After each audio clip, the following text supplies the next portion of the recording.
Bonjour. Non, pas ça. Excusez. Non, mais je dis tout le temps la même affaire, puis c'est qui la semaine passée qui s'en plaignait? Qui s'en plaignait pas qu'il le dit avant que tu le dises pour dire qu'il lisait dans le futur. C'était Ah très oui, bien. c'est ça, c'est ça. C'est Sean, je pense que.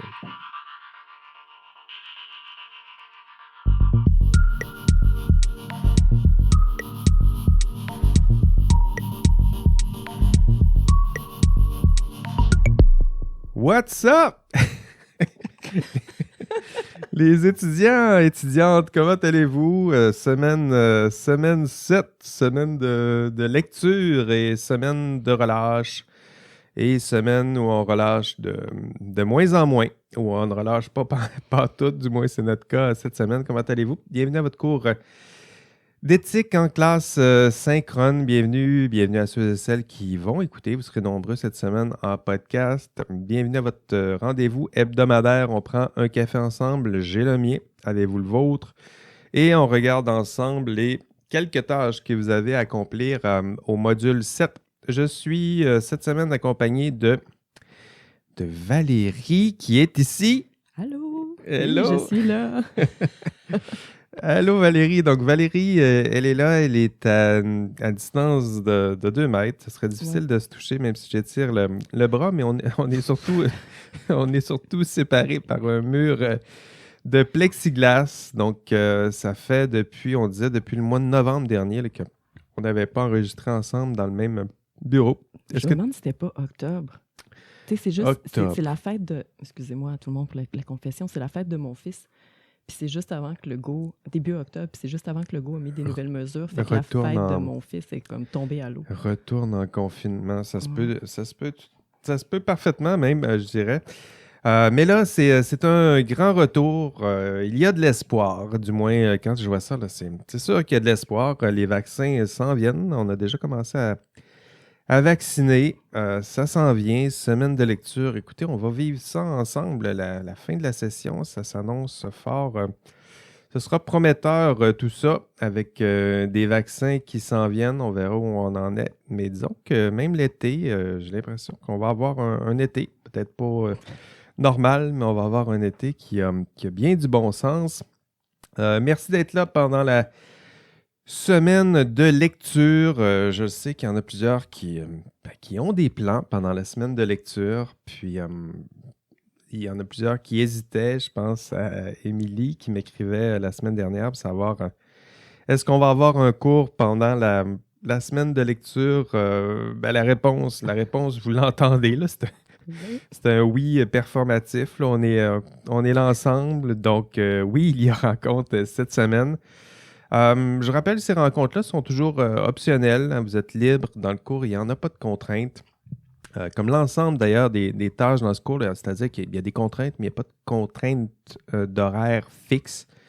Il y a des attentes, il y a un rythme qui est attendu, mais en même temps, vous êtes tout à fait libre de prendre une semaine de relâche ou non, et ça, n'importe quand dans la session. J'en conviens, là, c'est une session qui a été écourtée, qui est intense. Donc, c'est une session qui a été raccourcie d'une semaine. Rappelez-vous, au début de la session, là, pour des raisons de COVID et de retour là, du temps des fêtes, je ne pense pas que c'est une bonne idée de raccourcir une session qui est déjà très chargée. Pour vous, j'en conviens. Mais cette session, c'est ça, cette session écourtée nous a été imposée, à vous et à moi d'ailleurs. Et il était plus prudent cette semaine, pour vous et moi d'ailleurs, de travailler un peu encore, au moins une fois cette semaine sur ce cours. C'est mon rythme aussi, hein, donc m'assurer qu'au moins une fois par semaine, une après-midi par semaine, je consacre tout mon temps à vous, à mes étudiants, à vous parler, à préparer les podcasts, à les diffuser, à répondre à vos questions. Je donne un tour de piste sur les forums. Donc, moi aussi, c'est mon rythme avec ce cours.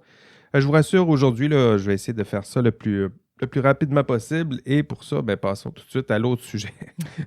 Autre sujet, examen de mi-session. Donc, c'est fait. Vous l'avez fait. C'est réussi, bravo. J'ai pas eu de rétroaction de votre part. Pas trop de maux de tête, là, j'espère. J'espère que la formule vous a plu. Pas trop de problèmes techniques. En fait, j'en ai eu peut-être 7 ou 8 là, sur l'ensemble des étudiants. C'est très peu. Pas toujours des problèmes techniques. Des fois, c'était des problèmes aussi personnels qui étaient liés à ça. On a réglé tous les problèmes. Pas trop de courriels avec des points d'exclamation, ce qui est toujours bon signe. Donc, j'espère que ça vous a plu. N'hésitez pas à me faire des rétroactions, que ce soit sur les forums ou par courriel, même sur la formule. C'était la première fois que je tentais là, cette formule où l'examen est étendu, disponible pendant une semaine, des périodes courtes pour répondre à des parties, mais une période longue, la possibilité des mariages, tout ça, là, c'est assez créatif, là, je dirais, là, comme façon de faire. J'espère que ça vous a plu, mais si vous avez des suggestions, ajouts, bonifications, n'hésitez pas à me faire signe. Il y a le commentaire sur le temps. Moi, je dis qu'après ton U-Laval récompense, il va y avoir le U-Laval mariage pour examen que tu vas pouvoir proposer. C'est vrai, bonne idée. Non, cette idée-là de mariage, j'avais déjà entendu parler de ça dans d'autres cours. Je trouve que c'était intéressant. Ça limite là, les problèmes de « Ah, je l'ai oublié, c'est le stress, puis le par cœur, puis on n'est pas seul. On peut le faire seul si on veut. On peut s'associer à une personne si on veut. » Donc, c'était l'esprit. Concernant la publication de la correction, donc la correction, elle est en cours en ce moment. C'est Catherine, mon autre auxiliaire, qui s'occupe de la correction de cet examen de mi-session. Donc, je lui ai demandé de terminer tout ça d'ici le vendredi 12 mars à 17h30. Donc, c'est des consignes, c'est pas des contraintes là, légales. Donc, ça se peut qu'il y ait des retards. Si jamais il y avait des retards, c'est rarement arrivé. En fait, c'est jamais arrivé avec Catherine. Mais s'il y avait des retards, ben, je vais vous en avertir. Donc, pas de panique. Vous le saurez si jamais il y a des retards. Mais je dirais que d'ici vendredi 12 mars, donc c'est la semaine prochaine, 17h30, vous devriez avoir vos notes pour l'examen de mi-session. Quelques mots sur la participation au forum. Participation au forum, j'ai publié cette semaine, vous l'avez vu, une note provisoire concernant cette évaluation particulière qu'est la participation au forum. Ça devrait vous permettre en ce moment là, de voir où vous en êtes dans votre progression. Donc, typiquement, un étudiant là, qui aurait contribué 6 fois, puis qui m'aurait fait des contributions qui répondent à mes attentes, là, sans trop les dépasser, il aurait en ce moment une note de 7 sur 15. Donc, si pour vous, votre note est légèrement inférieure à ça, il faudra probablement accroître le rythme ou rattraper un peu le train. Là. Donc, mais 7 sur 15, je dirais que c'est la note attendue en ce moment. Puis si vous dépassez 7 sur 15, bien, vous avez un peu d'avance. Vous avez compris peut-être vous avez mieux réussi, je dirais, pour l'instant, là, vos quelques contributions. Et ben, votre note est aussi, je dirais qu'à moins d'erreurs graves, là, comme un plagiat ou une faute très grave, là, vous pouvez considérer la note qui est déjà affichée comme la note minimale, promise et garantie. Et le reste, vos prochaines contributions, ça permettra d'accroître votre note. C'était mes forums de discussion. Je vous rappelle que je m'attends à ce que vous participiez au moins 10 fois. Donc, vos 10 meilleures contributions seront lues et évaluées. En fait, je lis tout. Toutes les contributions, mais je retiens vos 10 meilleures. Donc, je regarde la qualité, la régularité, la constance, votre capacité de résumer, amorcer des débats, créer, répondre aux collègues, créer un peu de vie dans cet outil maladroitement conçu. Je ne reprendrai pas le même discours. Et si vous voulez dépasser les attentes, là, aller chercher 11, 12, 13, 14, 15 sur 15, résumer les propos de vos collègues, illustrer les propos de vos collègues, schématiser, créer du sens, de la pertinence, créer de nouveaux forums, créer des vidéos, des audios, soyez créatifs.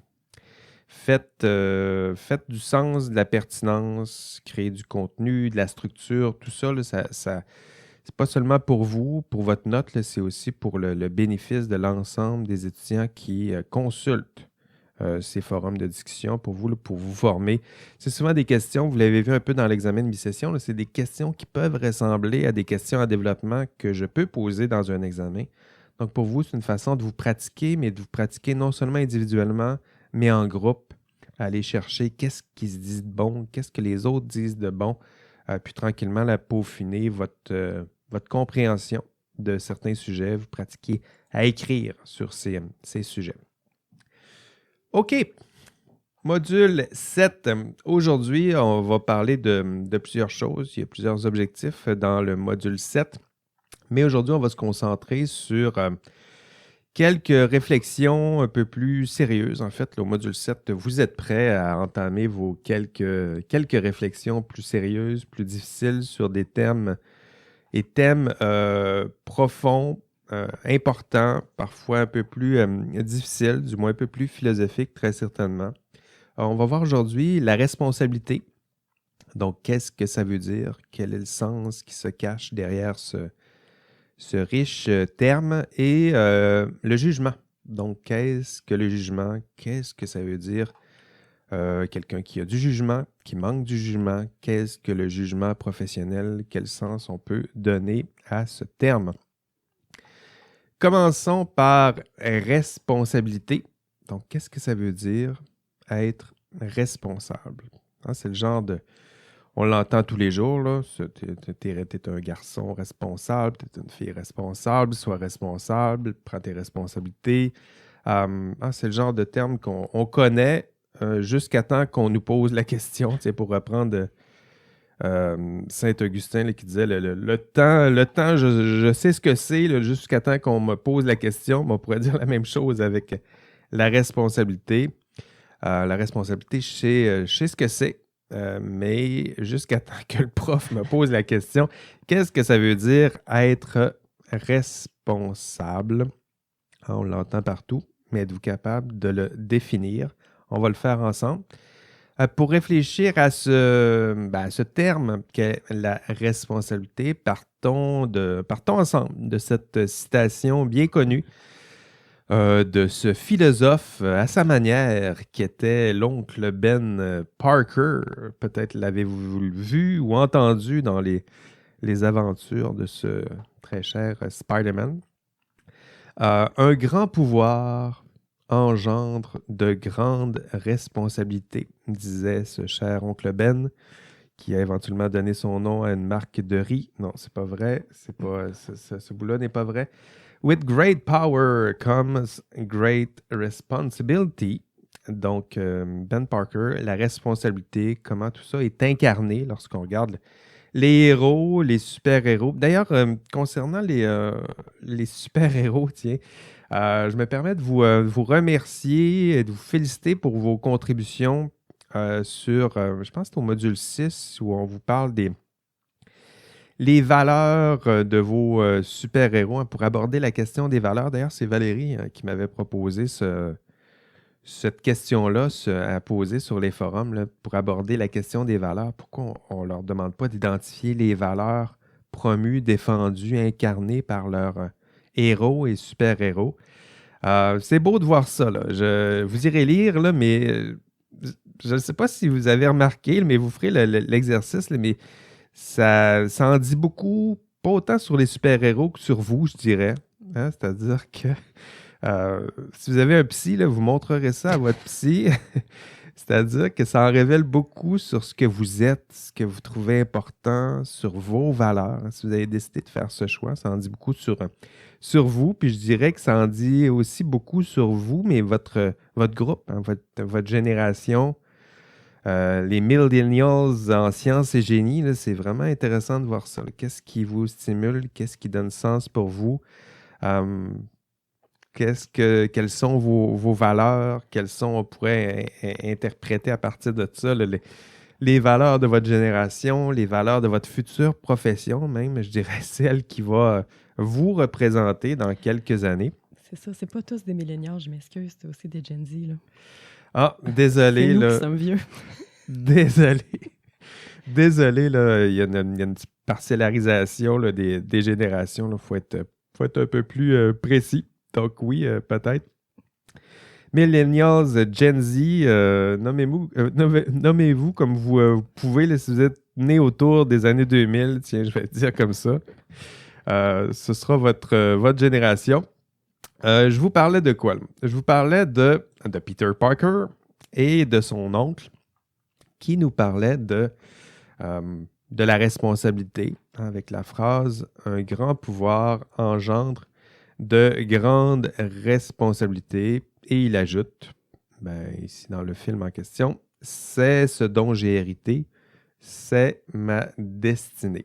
Hein, intéressant, le terme responsabilité, soit responsable, je dirais que quand on regarde vos ordres professionnels, là aussi, là, on vous dit, parmi vos valeurs, il y a la responsabilité et on pourrait dire, comme l'oncle Ben, soyez responsable.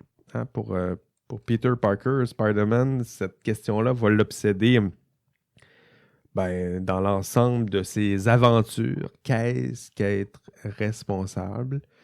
Se battre. Se battre pour qui? Se battre pourquoi? Se battre au nom de qui? Se battre au nom de quoi? Qu'est-ce qu'être responsable?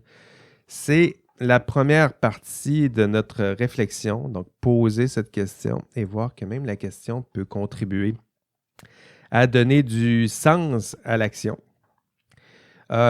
Pour ceux qui ne l'auraient pas remarqué, là, cette injonction à la responsabilité, c'est un exemple parfait d'éthique de la vertu. Vous vous souvenez, là, au module 2, on se demandait c'est quoi l'éthique de la vertu?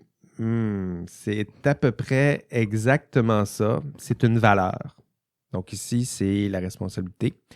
Une valeur qui guide l'action, qui guide nos décisions, qui donnerait du sens même aux décisions, qui inspire certaines d'entre elles et qui, malheureusement, c'est le propre de l'éthique de la vertu, ne donne pas beaucoup de guides très clairs. Hein? Qu'est-ce qu'être responsable?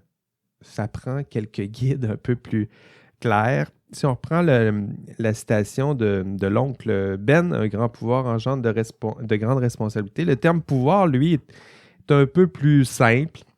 Hein? C'est le pouvoir de Peter Parker. Son pouvoir, lui, est bien établi. Son pouvoir, c'est quoi? Il a une certaine force, une certaine agilité, sens de la perception, une souplesse et une rapidité certaine. Et pour vous, peut-être, hein, si on essaie de transposer tout ça, la question, ce serait de savoir quel est votre pouvoir. Hein? Dans votre cas, le pouvoir, c'est le savoir, je dirais. Le savoir en sciences et génie. The knowledge is power. C'est pas ce personnage-là, il y en a certains qui vont le reconnaître de Game of Thrones là, qui dit ça. C'est Francis Bacon qui avait popularisé cette formulation. Le savoir est aussi une forme de pouvoir. Le savoir en sciences et génie en est un. La connaissance. Votre pouvoir, c'est le pouvoir d'avoir un savoir qui vous permet de faire des choses. Dans votre cas, là, c'est quasiment super-héroïque. Là. Regardez ce que vous pouvez faire.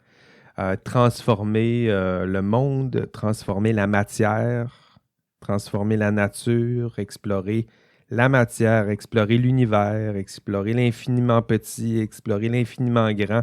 On dirait là, un résumé d'un film de super-héros, tout ça. Donc, vous avez un pouvoir, une capacité d'agir, donc, et à cette capacité d'agir s'accompagne, nous dit l'oncle Ben, une certaine forme de responsabilité. Donc, responsabilité, lui, le terme est un peu plus difficile à définir. Donc, lorsqu'on vous dit « allez, sois responsable », c'est une injonction soit, mais ça manque de guide clair. Et c'est peut-être, avons-nous dit, la question même de cette responsabilité, ce qui donne du sens à la vie, je dirais l'action, les aventures de Peter Parker, c'est de tenter de répondre adéquatement à cette question. Hein? Être tenté d'être responsable, d'agir en étant guidé par cette valeur. Si on revient à l'éthique de la vertu, pour ceux qui ont de la difficulté à saisir encore, là, c'est quoi l'éthique de la vertu? Pour Aristote, par exemple, si on retourne là, chez les Grecs, toute la force, je dirais que la principale force de ces Grecs-là, c'est que les concepts étaient encore très denses, pas encore décortiqués par 2000 ans là, de réflexion, de philosophie. Donc, tout est là. L'éthique de la vertu ne répond pas exactement à la question.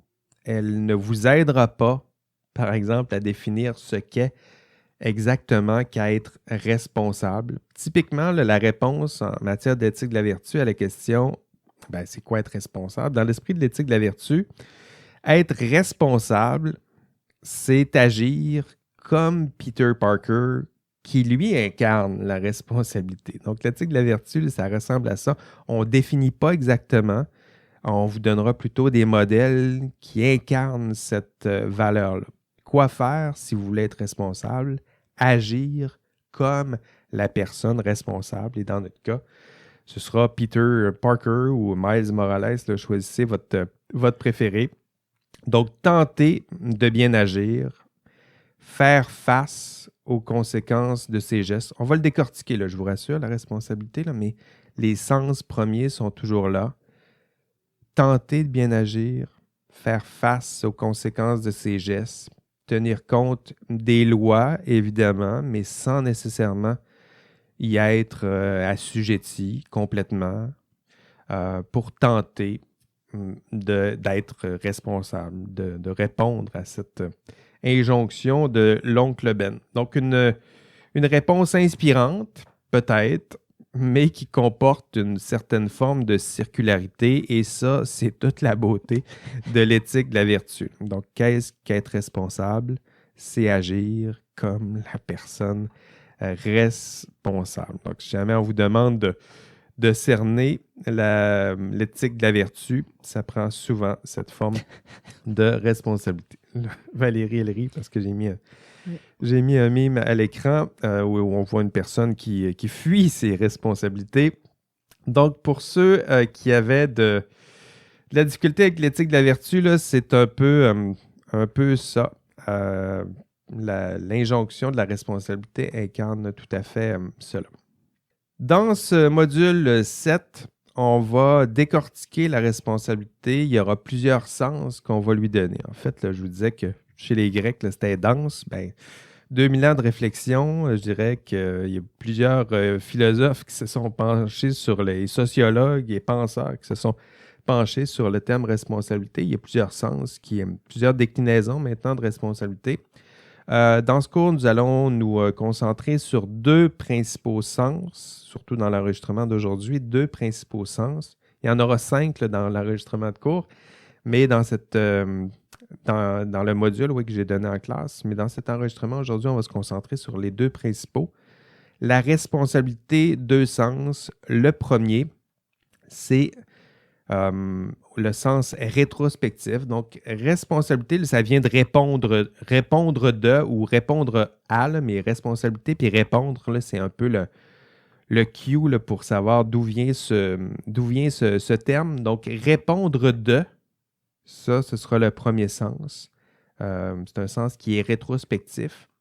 Et répondre à, ce sera le deuxième sens de responsabilité. On va prendre le temps de les définir un après l'autre.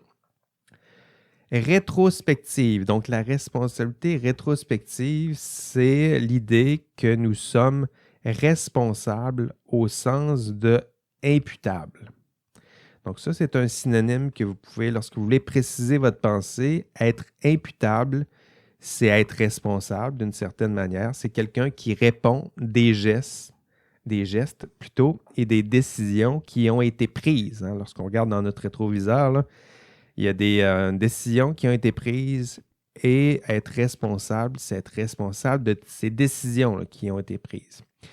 Pour Hans Jonas, qui lui est un penseur qui a bien réfléchi au principe de responsabilité, cette première forme de responsabilité, donc rétrospective, traite des actes qui ont été accomplis dans le passé.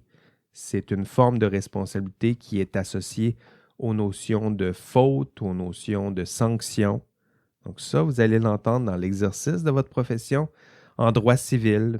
C'est tout à fait ce sens de responsabilité qui est incarné. Il y a une faute, il y aura des dommages. Qui est responsable? C'est cette forme de responsabilité-là qui est invoquée, qui est mobilisée. Exemple COVID, matière de responsabilité. Qui est responsable des milliers de morts en ce moment? C'est plusieurs choses. C'est notre ami COVID, entre autres, là, qui est difficilement sanctionnable, sinon avec un vaccin très efficace en 2 doses. Mais qui est responsable des décisions qui ont permis de bien gérer ou plus ou moins bien gérer cette pandémie? Qui sera responsable des dommages? Qui est imputable? C'est exactement cela, le premier sens de responsabilité, une responsabilité rétrospective. Dans l'exercice de la profession, cette responsabilité-là, vous allez l'avoir de plusieurs manières. Qui est responsable de... Bon, il y a eu un bris, le viaduc en question s'est effrité un peu trop vite. Qui est imputable? Qui est responsable? Qui devra payer pour les dommages? Qui accusera le coup? Qui prendra le blâme? Tout ça, ça fait partie de la responsabilité au premier sens rétrospectif. On regarde en arrière, on cherche le coupable, qui est imputable, vers qui on peut pointer le doigt. C'est ce premier sens. Responsabilité prospective maintenant. Si on reprend toujours les pensées et réflexions de Hans Jonas, la responsabilité prospective, dit-il, est centrée sur le rapport à un objet externe qui exige et oriente mon agir. Donc ici, on est un peu... la conception de la responsabilité est légèrement différente. Je suis responsable de quelque chose ou de quelqu'un. Qui est responsable de la construction de ce bâtiment? C'est moi. C'est moi c'est moi qui assume ce rôle. C'est moi qui est responsable en ce sens. Je suis responsable de la construction de tout ça. J'ai des devoirs et obligations qui sont associées à ce rôle. Je peux me projeter dans le futur. Donc tout ça, c'est ce deuxième sens de responsabilité prospective. Plusieurs exemples dans l'exercice de votre profession. Qui est responsable de quoi, quelle tâche? Peut-être pas ingénieur, arpenteur, géomètre. Qui est responsable de déterminer les limites de ce terrain? Qui est responsable de la validité de ces limites de terrain? Qui est responsable de la paix sociale qui accompagne cette tâche? C'est moi, c'est mon rôle. Ce terrain, c'est un projet. J'en suis responsable et j'ai des devoirs et obligations associés. Donc, responsabilité prospective en ce second sens. Exemple, quel autre type d'exemple? Exemple plus personnel. J'ai un enfant, j'en suis la responsabilité parentale et s'inscrit dans ce courant. J'en suis responsable. Hein. Comme Anne Jonas disait, il y a un objet qui oriente, qui exige une certaine forme d'agir. J'ai un enfant, j'en suis responsable, j'ai un rôle envers cet enfant, j'ai des devoirs et obligations qui s'en accompagnent, j'en suis responsable. Et ça, c'est ce second sens de responsabilité. Mais est-ce que je peux t'arrêter 2 secondes? Parce que moi, je suis comme fascinée en lisant ça, en fait, quand c'est écrit « qui exige » et « qui oriente ». En fait, le « qui exige », tu le dis d'une façon rapide, mais en fait, c'est qu'il y a une impossibilité de pouvoir être neutre. S'il y a cet objet-là qui appelle ça « qui exige » et oriente l'action, donc ça exige une action parallèlement. Qu'est-ce que tu veux dire? Si tu retournes d'une diapo, je vais juste poser la question, pardon tout le monde, déformation de philosophe. Là, c'est le fun de t'avoir, là, aussi bien que tu poses des questions. C'est ça, c'est parce que ça dit la responsabilité prospective est plutôt centrée sur le rapport à un objet externe qui exige. qui exige et oriente l'agir. Donc, l'effet d'exiger, ça veut dire qu'il y a comme une forme d'obligation d'agir. Ah oui, je comprends, oui. Qui est sous-entendu, mais ça veut dire que si vous avez une responsabilité, donc, mettons, si tu as un enfant, c'est exigé par l'enfant, si on le considère comme un objet externe, bien sûr, qui exige, en fait, qu'on en prenne soin ou qu'on ait cette responsabilité-là. Mais c'est intéressant parce que dans la mesure où, si on se sent responsable, donc, on ne peut pas être neutre. Tout à fait, tout à fait. C'est ce deuxième sens, là, il n'y a pas de neutralité possible. Ne serait-ce que la présence de cet enfant, il y a des devoirs et obligations. Il vient de se pointer le nez et déjà, vous avez des obligations. Vous ne pouvez pas rester neutre, sinon être neutre et refuser vos devoirs et obligations face à cet enfant, ce serait déjà une décision. Donc, même chose pour l'exercice de la profession. Vous avez un rôle et si vous refusez d'exercer ce rôle, c'est aussi une certaine forme de prise de décision morale. Il y aura des conséquences qui sont liées à tout ça. Dans votre cas, c'est la protection du public, c'est la paix sociale. Donc, tout à fait, c'est ce second sens qui exige l'agir. Merci de la question, Valérie. Ben oui, je suis dans ma bulle, je suis habitué d'être tout seul avec mon PC, puis tout à coup, ça sert. Donc, voilà, responsabilité en ce second sens. Au module 7, vous allez le voir, on en voit différents sens de responsabilité. Il y a une dimension plus légale aussi qui sera abordée dans l'enregistrement de cours, vous irez voir. Responsabilité civile, responsabilité criminelle. Vous voyez, c'est des responsabilités qui s'inscrivent davantage dans le sens, le premier, le rétrospectif. Donc, vous irez voir à quoi ça ressemble. Je voulais surtout me pencher avec vous sur la dimension plus philosophique, prendre le temps d'aborder, c'est de réfléchir sur ces deux sens.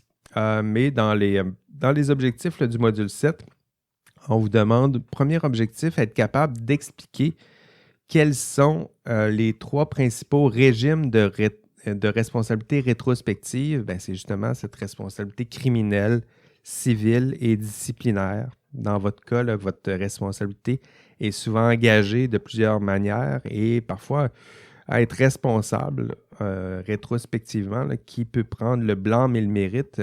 Pour vous autres, là, c'est pas seulement envers votre profession. Là, la responsabilité criminelle est parfois engagée. Hein, une responsabilité lorsque vous avez des décisions qui peuvent compromettre la santé, la sécurité du public, mais votre responsabilité criminelle est engagée. S'il y a mort d'homme, par exemple, ou s'il y a des blessures.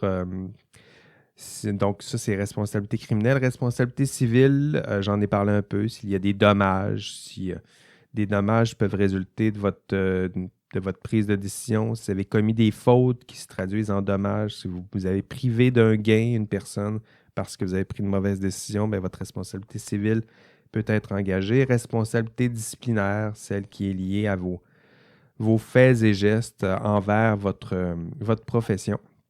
Donc, voilà, responsabilité rétrospective. Deuxième objectif de ce module 7, expliquer quelles sont les responsabilités prospectives d'un professionnel. Donc, quel est son rôle moral? Quels sont ses devoirs et obligations? Où peut-on retrouver ces devoirs et obligations? Qui les définit? Qu'est-ce qui entrave? Qui dicte ce qu'est ce rôle et qui entrave peut-être l'exercice de ce rôle? Ça fait partie du deuxième objectif. Et si vous êtes à l'aise avec ces quelques définitions, sens de la responsabilité, donc rétrospectif et prospectif, si vous êtes à l'aise avec ces quelques définitions, sens de la responsabilité, ben vous avez atteint les 2 premiers objectifs de ce module. Il vous resterait à atteindre le 3e objectif de ce module qui est de définir le jugement professionnel, d'en expliquer l'importance dans l'exercice de cette profession. Et le jugement, ben, on y arrive et on se lance dès maintenant. Est-ce que je peux t'arrêter encore? Bien sûr. Avant qu'on se rende au jugement, vu que je suis en présentiel. Sur cette idée-là de responsabilité, parce que vu qu'il y a une circularité dans l'éthique de la vertu, est-ce qu'on pourrait dire, parce que c'est avec de grands pouvoirs viennent de grandes responsabilités, mais la circularité impliquerait qu'avec de grandes responsabilités viennent de grands pouvoirs? Parce que plus on est responsable, plus on a des possibilités d'action, plus on a de l'agir orienté, plus il y a quelque chose qui se passe, plus donc on est imputable. Donc, plus on a de pouvoir aussi parallèlement parce que plus nos actions sont impliquées. Oui, je pense qu'on pourrait le formuler de façon circulaire comme ça. Du moins, ça serait tout à fait dans l'esprit de l'éthique de la vertu de le placer de façon circulaire. Donc, le pouvoir contribue à la responsabilité. La responsabilité, elle, contribue à donner une autre forme de pouvoir. Puis il y aurait comme ça, peut-être là, ce qui donne le tournis à ceux et celles qui sont expérimentés, entre autres dans l'exercice de la profession, d'être de plus en plus responsables, d'acquérir de plus en plus de pouvoir en cette... Donc oui, je pense qu'il y aurait tout à fait cette forme de circularité, ce cercle vertueux Oui. qui ne cesse de tourner. Tout à fait. Ben, c'est parce que comme tu parles de risque, excusez, hein, je continue aujourd'hui, comme tu parles de risque, plus on a de responsabilités, plus on a de pouvoir, plus il y a de risques. Et plus ça augmente nos responsabilités. Si on va dans la circularité de l'éthique de la vertu, voilà, comme Peter Parker. On se rappelle que des fois, quand il fait des gaffes, ben, c'est plus impliquant que pour 6 mois où toi, on fait une gaffe, mettons, en laissant passer un voleur. Voilà. C'est vrai, tout à fait. Puis je pense qu'on peut faire le parallèle avec l'exercice de la profession. Si moi, je me trompe sur un calcul de structure, c'est pas bien grave parce que je fais pas vraiment de structure. Donc, je peux bien m'amuser chez moi à faire un petit cabanon. Mais si vous êtes responsable de la structure d'un bâtiment, d'une église, d'un hôpital, ben, gageons que la responsabilité est accrue. Vous avez un pouvoir qui est accru et la responsabilité est proportionnelle, je dirais, à tout ça. Tout à fait. Impressive. Bonjour à vous, l'indice. Dans ce module 7 et dans cet épisode, l'indice de la semaine est le nom de mon auxiliaire, l'auxiliaire principal de secours, Valérie Roberge. Donc, l'indice cette semaine, Valérie Roberge. Le jugement, donc. Allons-y. Qu'est-ce que le jugement? Celle-là est encore plus... je dirais que c'est un terme qui est encore plus riche et difficile. Donc, personne, disons que si on prend l'exemple de la pandémie, tiens, personne n'a besoin de règles. Là, tout ce qu'on aurait besoin, c'est de se servir de son bon jugement, non? Allez-y, là, les consignes sont complexes, changent souvent, sont parfois contradictoires, sont souvent challengées par des cas d'exception, mais allez-y, là, servez-vous de votre jugement. Hein? Qu'est-ce que le jugement? Qu'est-ce qu'un bon jugement? Qui en est suffisamment doté? Qui en manque? Donc, pour ça, d'abord, essayer de définir ce qu'est le jugement. En philo, le jugement, si on prend Aristote, tiens, pour le reprendre, ça a été repris par Kant aussi. Le jugement, c'est l'acte de, attention, c'est l'acte de prédiquer une chose. Associer à cette chose un prédicat, un attribut, une qualité. Avez-vous compris? Prédiquer une chose. Dans le fond, prédiquer une chose, c'est dire qu'une chose X est, et là, on se prépare à prédiquer. Okay? C'est le verbe être. Là. On se prépare à dire quelque chose sur cette chose. C'est le verbe là, qui se prépare à vous dire quelque chose d'important. Là. Être, là. Donc, le jugement, c'est quoi? C'est la pensée, d'abord, évidemment. Hein? C'est la pensée, la vôtre, en acte. Donc, c'est pas stagnant, là, la pensée, là, c'est en acte. C'est votre pensée qui tente de décider ce qu'est une chose. Donc, prédiquer, c'est ça. Vous regardez cette chose, c'est pas toujours un objet, là. Vous regardez, vous réfléchissez et vous tentez de dire ce qu'est cette chose et vous allez vous prononcer sur cette chose en déterminant, en décidant si cette chose, elle est belle, elle est juste, elle est vraie, elle est bien. Et si vous essayez de décider si cette chose, elle est bien, elle est juste, elle est vraie, elle est bien, vous êtes en train d'exercer un jugement. exemple de jugement, ça s'impose. Le chat est beau. Ah, le chat est beau. J'ai 2 chats. Le chat est beau. Le chat est beau, c'est un jugement parce que la pensée, la mienne, est en acte et se prononce sur une chose, au sens large, c'est ce chat. Je me prononce sur cette chose et je dis qu'elle est belle. Donc, je me prononce sur le beau. Ça présume déjà, vous le voyez, une préconception de ce qu'est le beau. Ça, c'est intéressant aussi dans le jugement. Il y a des préconceptions qui sont là. Autre exemple de jugement, cette étude scientifique est vraie. Voilà. Ça, c'est un jugement.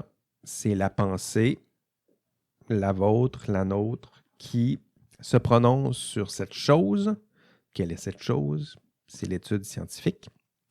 Et la pensée se prononce sur cette chose en disant « elle est vraie ». Donc, c'est la vérité qui est invoquée. Et ça, vous l'aurez remarqué, ça implique une préconception de ce qu'est la vérité. Lorsque je dis « c'est vrai », c'est faux, j'ai une préconception en tête.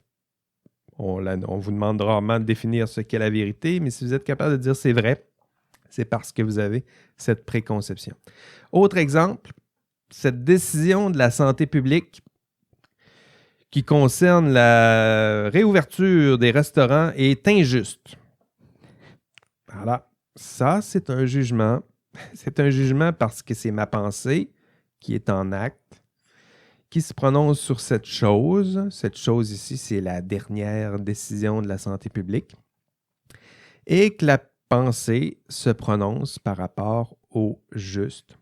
Je dis, elle est injuste, cette décision. Cette chose, elle est injuste, ce qui présume une préconception de la justice. C'est intéressant, le jugement, là, c'est pas rien. Lorsqu'un enfant, par exemple, crie à l'injustice, c'est injuste, c'est injuste. C'est injuste, c'est quand même fort, là, c'est que cet enfant-là a une préconception de ce qu'est la justice. Vous le questionnerez, vous allez voir que même si c'est un terme chargé, il a une conception de ce qui est juste, ce qui est injuste. Il a une conception de la justice. Embryonnaire, peut-être, naïve sûrement, mais une conception quand même. Dernier exemple, le comportement de ce mouvement anti-vaccin est mal. Pourquoi tu n'as pas dit que c'était bien? C'est un jugement. Pourquoi c'est un jugement? Parce que la pensée se prononce sur une chose, et cette chose, c'est le comportement de ce groupe, et que la pensée se prononce par rapport au bien ou au mal. Et donc, ce qui présume que j'ai une préconception de ce qu'est le bien, ce qu'est le mal, puis que je peux juger en conséquence. Mais à chaque fois, à chaque exemple, il y a exercice du jugement, la pensée, la mienne, la nôtre, la vôtre, la pensée en acte qui est en train de prédiquer, qui est en train de dire si cette chose, elle est prédiquée, elle est quoi? Elle est bien, elle est juste, elle est belle ou elle est vraie. Donc, prédiquer une chose, associer à cette chose un prédicat, un attribut, une qualité, par rapport à quoi? Par rapport au beau, au juste, au vrai et au bien. Voilà ce que serait un jugement.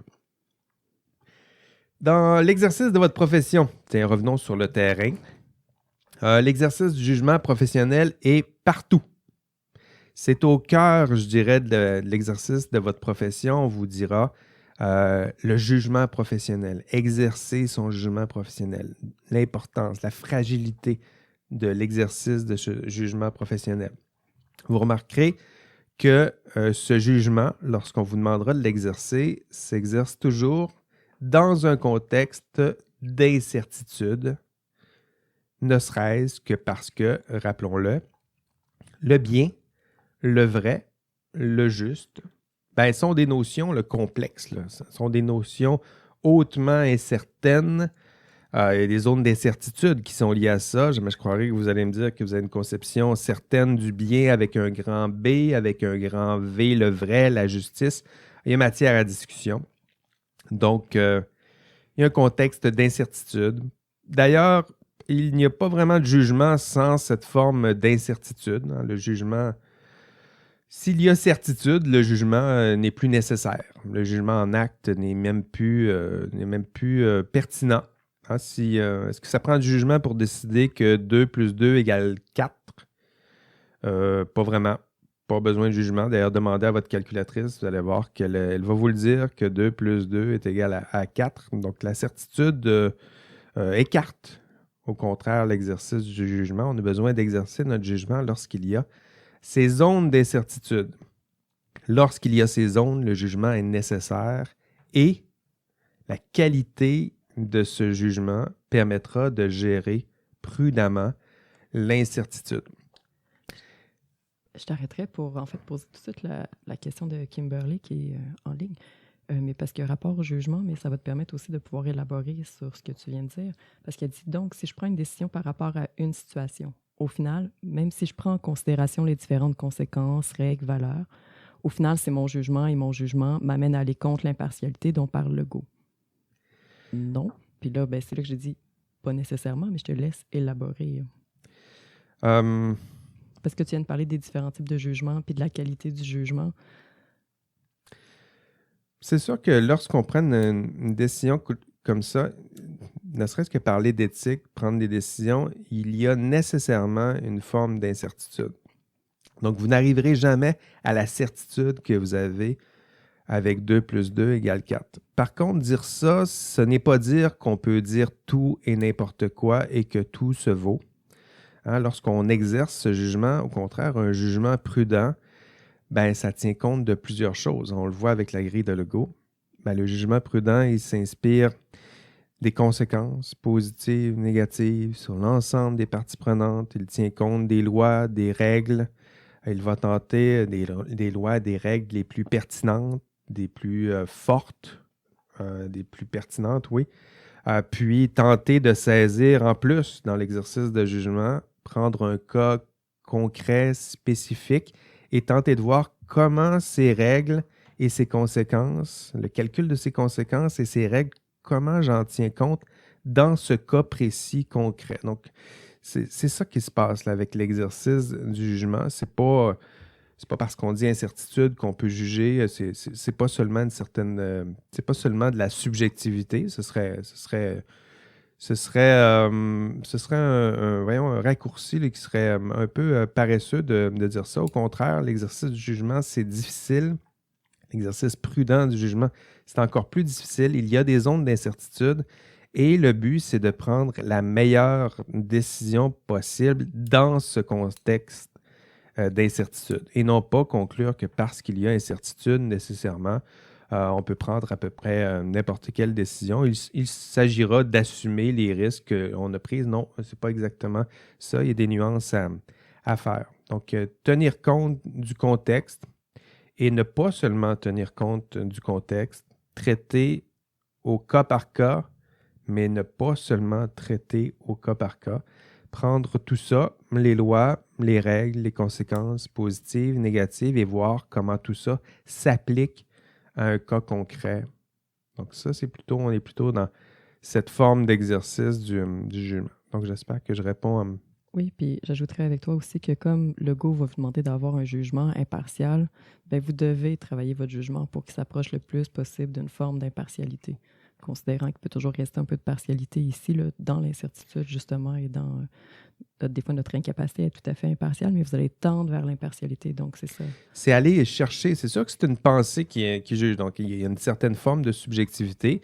Legault vous ajoute à cette subjectivité-là une forme d'intersubjectivité. Donc, vous demandez d'en discuter avec quelques personnes. Donc, il y a une espèce d'éthique de la discussion. Mais en discuter avec quelques personnes, c'est aussi en discuter avec la loi, les règles. Donc, il y a une certaine forme de dialogue avec ceux et celles qui ont conçu ces lois et ces règles et qui se disaient que ces règles étaient généralement bonnes. Donc, il y a une certaine forme d'intersubjectivité ici.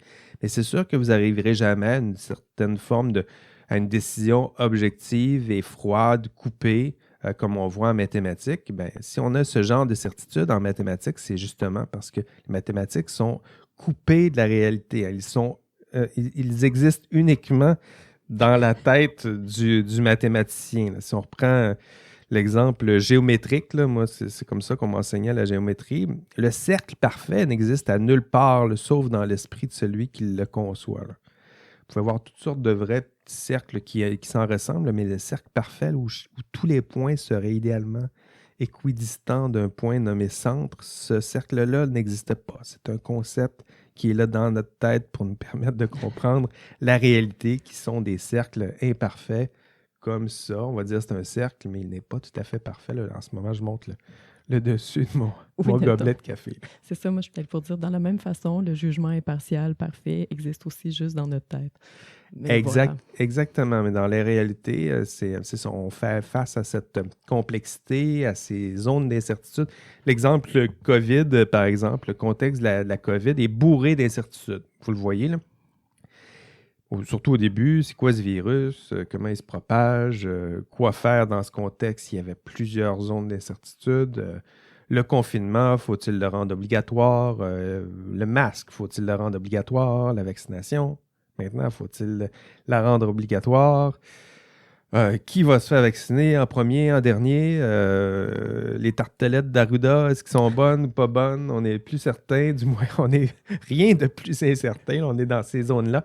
Et le jugement est nécessaire pour décider dans ce contexte d'incertitude. Et s'il y avait certitude en la matière, on n'aurait pas besoin d'exercice du jugement et ce ne serait pas possible de se tromper s'il y avait à ce point-là les certitudes en la matière.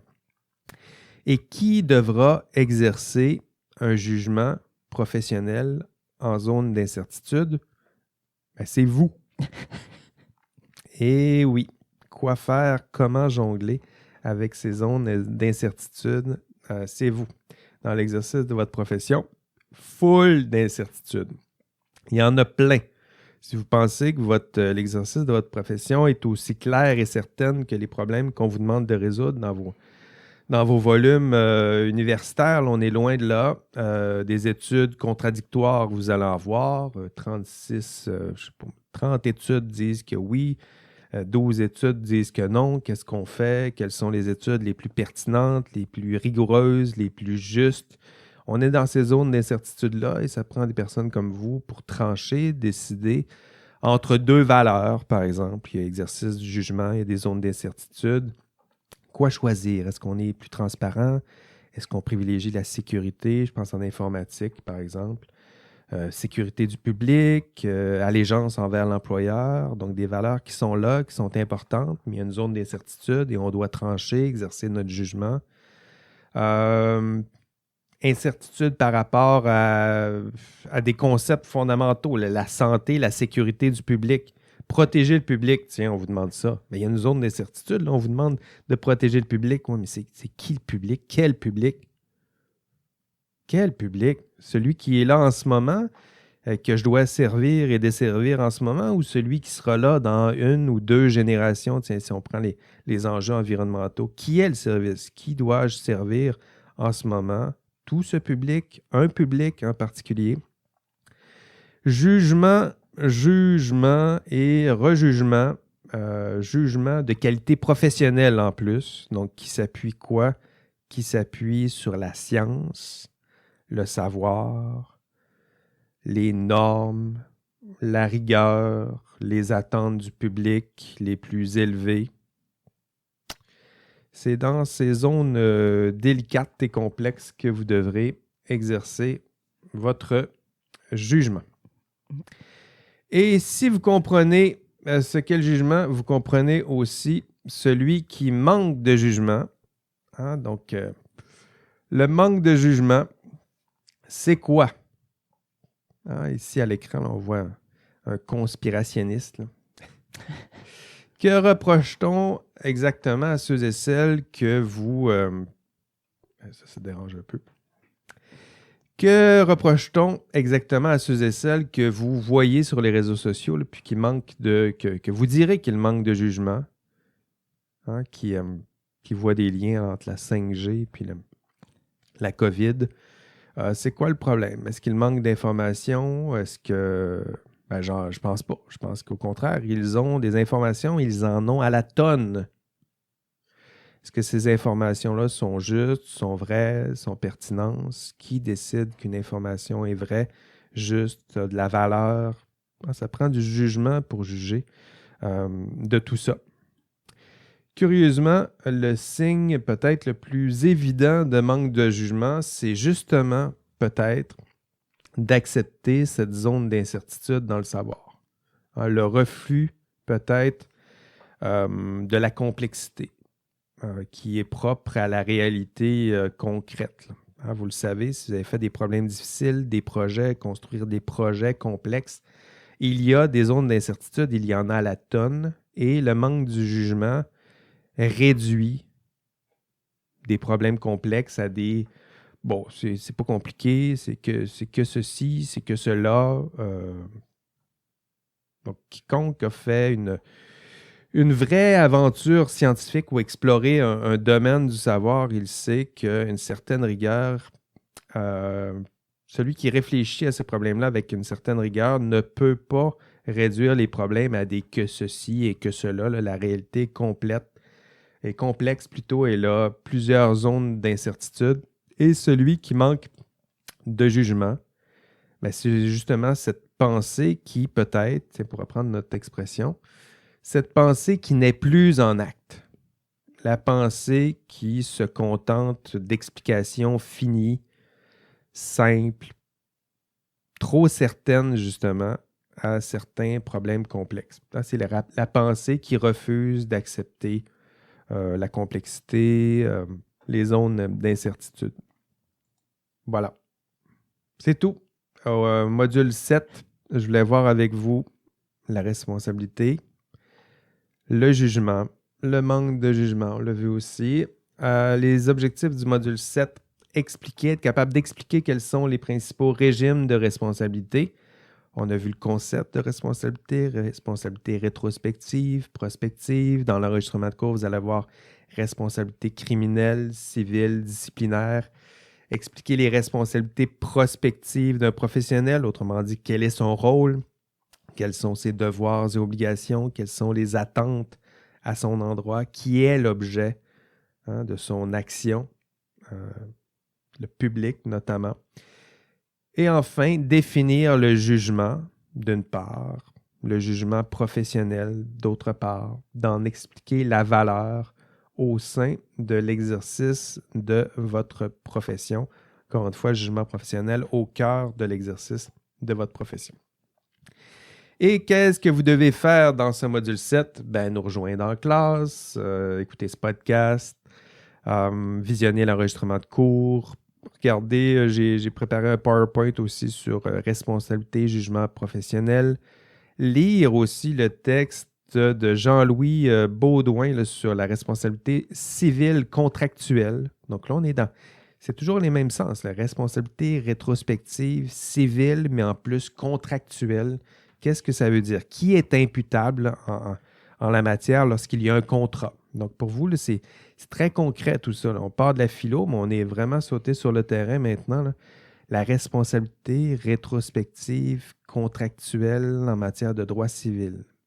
Vous irez lire ce texte. Qu'est-ce qu'on veut dire par... le texte aborde, entre autres, l'obligation dans vos devoirs et responsabilités. Vous avez notamment devoirs et obligations, l'obligation de moyens et, dans votre cas, la médecine, c'est surtout l'obligation de moyens, mais il n'y a pas d'obligation de résultat. Dans l'exercice de votre profession, vous avez l'obligation de moyens, utiliser les moyens appropriés et avoir les résultats, non seulement appropriés, mais promis. Donc ça fait partie de votre responsabilité contractuelle, notamment lorsqu'on parle de génie, souvent, génie civil.